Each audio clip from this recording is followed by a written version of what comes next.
Dhanik Bharat educational institutions inter IIT JEE NEET admission open. కడపలో బిఎల్ఓపై దాడి చేసిన టీడీపీ నాయకులపై టూ టౌన్ పోలీస్ స్టేషన్లో కేసు నమోదైంది. 26వ డివిజన్ బిఎల్ఓ మురళి ఫిర్యాదు మేరకు ముగ్గురిపై కేసు నమోదైంది. మురళితో రాజీ కుదుర్చుకునేందుకు అధికార పార్టీ నేతలు ప్రయత్నాలు చేస్తున్నట్లుగా తెలుస్తోంది. ప్రభుత్వ ఉద్యోగిపై దాడిని సీరియస్ గా తీసుకున్నారు ఉన్నతాధికారులు. దాడి చేసిన వారిపై నాన్ బెయిలబుల్ కేసులు నమోదు చేశారు. ఎస్ఐఆర్ ప్రక్రియలో చెప్పినట్లు వినలేదని ఈ నెల 13న మురళిపై దాడి చేశారు టీడీపీ నేత మాసాపేట శివ. దీనికి సంబంధించి మరిన్ని అప్డేట్స్ మా కరెస్పాండెంట్ వనం శర్మ అందిస్తారు.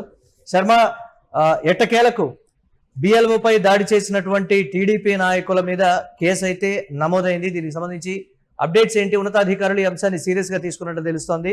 డీటెయిల్స్ ఏంటి?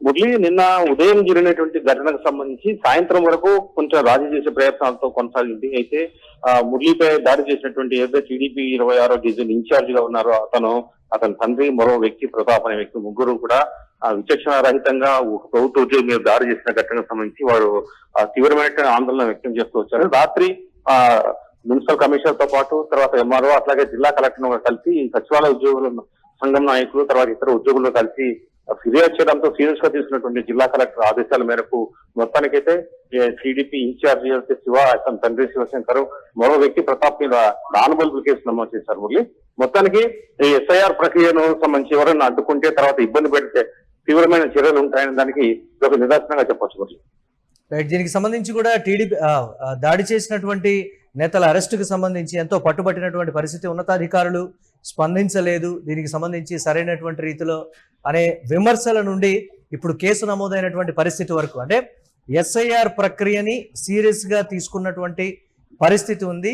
ఇప్పటికైనా అక్రమాలకు చెక్ పడుతుందా అనే ఒక దానికి సంబంధించి మొత్తాన్ని మురళి, నిన్నైతే ఒక హైడ్రామా నడిచిందని చెప్పాలి. మొత్తానికి ఉదయం 10:30 గంటలకు దాడి జరిగితే సాయంత్రం వరకు కేసు నమోదు కానీ తర్వాత దాడికి గురైన సిబ్బంది పట్ల ఒక సానుభూతి కానీ లేకుండా వాళ్ళని సపోర్ట్ చేసే పరిస్థితి లేకుండా పోయింది. టీడీపీ నాయకులు ఎంతసేపు ఉన్న తర్వాత రాజీ చేసే ప్రయత్నాలతోనే మునిగిపోయారు. చివరికి ఉద్యోగుల సంఘాలు తర్వాత సచివాలయ ఉద్యోగులు పట్టుబట్టడంతో తప్పనిసరి పరిస్థితుల్లో కలెక్టర్ ఆదేశాల మేరకు ఆ కేసు నమోదు చేయాల్సి వచ్చి తర్వాత ఎస్ఐఆర్ ప్రక్రియ మీరు అన్నట్టు ఎస్ఐఆర్ ప్రక్రియలో ఉన్నటువంటి సజావుగా సాగడానికి తర్వాత ఇప్పుడే ఎక్స్టెన్షన్ కూడా చేసే 7వ తేదీ వరకు గడువు పెంచారు కాబట్టి మొత్తానికి పూర్తిగా చేయడానికి ఇది ఒక జిల్లాలో ఒక లెసన్ గా చెప్పొచ్చు. మరి right, thanks for updates Sharma.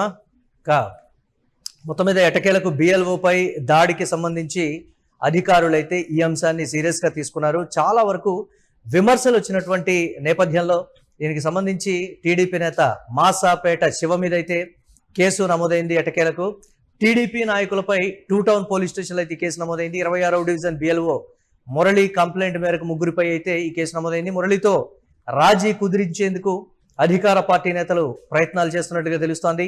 ప్రభుత్వ ఉద్యోగిపై దాడిని ఉన్నతాధికారులు అయితే సీరియస్ గా తీసుకున్నారు. దాడి చేసిన వారిపై నాన్ బెయిలబుల్ కేసులు నమోదయ్యాయి. ఎస్ఐఆర్ ప్రక్రియలో చెప్పినట్లు వినలేదని ఈ నెల 13న మురళిపై దాడి చేశాడు టీడీపీ నేత మాసాపేట శివ.